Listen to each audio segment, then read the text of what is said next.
नमस्कार, मैं हूं सुभाष रतूड़ी और डायनामाइट न्यूज़ में आपका स्वागत है।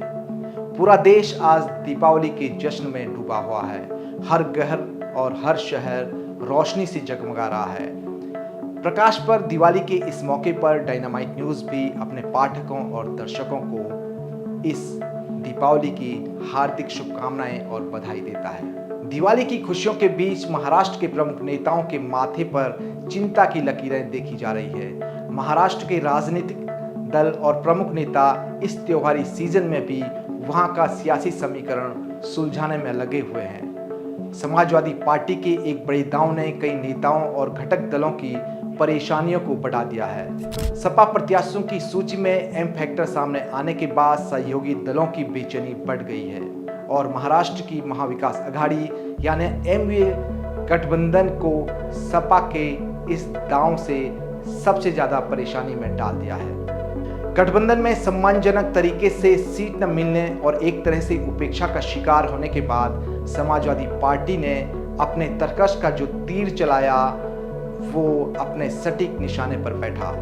एमवीए को समाजवादी पार्टी के राष्ट्रीय अध्यक्ष अखिलेश यादव की उस चेतावनी को भी नजरअंदाज करना महंगा पड़ गया है, जिसमें उन्होंने कहा था कि वे सम्मानजनक तरीके से लड़ना चाहते हैं और राजनीति में त्याग के लिए कोई स्थान नहीं है। शायद एमवीए के नेता अखिलेश यादव के इस संदेश को सही तरीके से डिकोड नहीं कर सके। सपा की अनदेखी और उपेक्षा के बाद सपा सुप्रीमो अखिलेश यादव ने आखिरकार बागी रुख अपनाते हुए 9 सीटों पर अपने प्रत्याशियों का ऐलान कर दिया।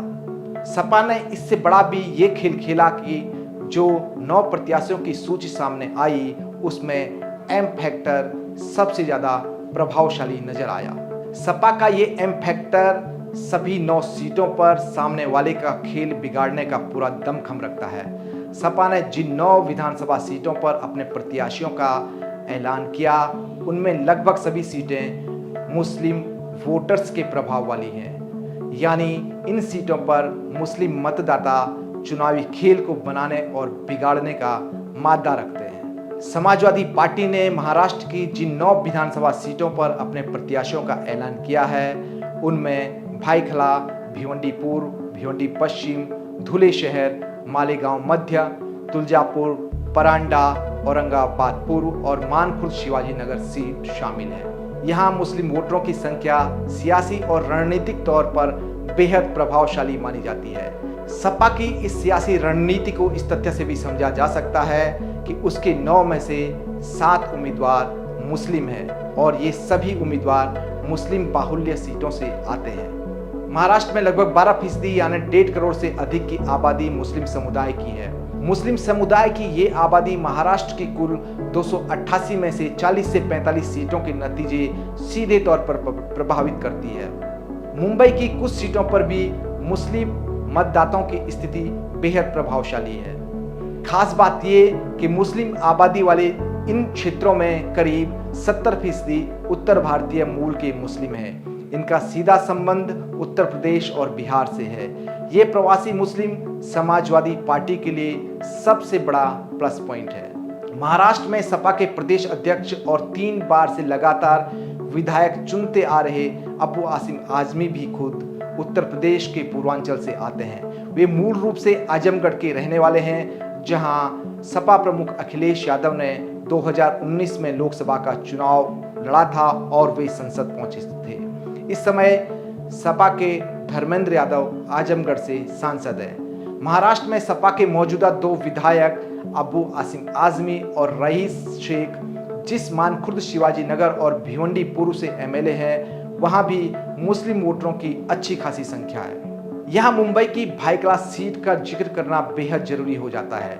ये सीट मुस्लिम बाहुल्य सीट है और ये वही ऐतिहासिक भाईखला सीट है जहां से मोहम्मद अली जिन्ना ने 1946 में भारतीय प्रांतीय चुनाव लड़ा था और जीत हासिल की थी। इस सीट पर हमेशा मुस्लिम प्रत्याशियों का दबदबा रहा है। स्वतंत्र भारत के इतिहास में 2019 में पहली बार ये सीट भाजपा और शिवसेना के खाते में गई। यहाँ से शिवसेना की यामिनी जाधव ने AIMIAM के वारिस पठान को हराया।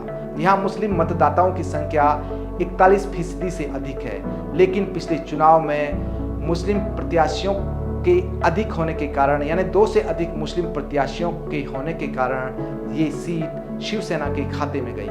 सपा ने महाराष्ट्र की 9 में से 7 सीटों पर मुस्लिम उम्मीदवारों को उतारकर जो दांव खेला है, राजनीति के जानकार उसे अखिलेश यादव का चरखा दांव कह रहे हैं। चरखा दांव सपा संस्थापक मुलायम सिंह यादव की कुश्ती और उनकी राजनीति दोनों के लिए चर्चित रहा, जिसमें पहलवान अपने विपक्ष की गर्दन और पैर को एक ही वक्त काबू कर लेता है और उसे चरखे की पोजीशन में घुमाकर पटकनी देता है। अब अखिलेश यादव के इस चरखा दांव से सपा इन 9 सीटों पर एमवीए का गेम बिगाड़ सकती है। अखिलेश यादव का यह चरखा दांव एमवीए पर भारी पड़ता नजर आ रहा है। वोटों में भारी बिखराव से भी एमवीए को तगड़ा नुकसान हो सकता है। हालांकि नाम वापसी की अंतिम तारीख यानी 4 नवंबर तक अखिलेश यादव के इस दांव की स्थिति साफ हो सकेगी।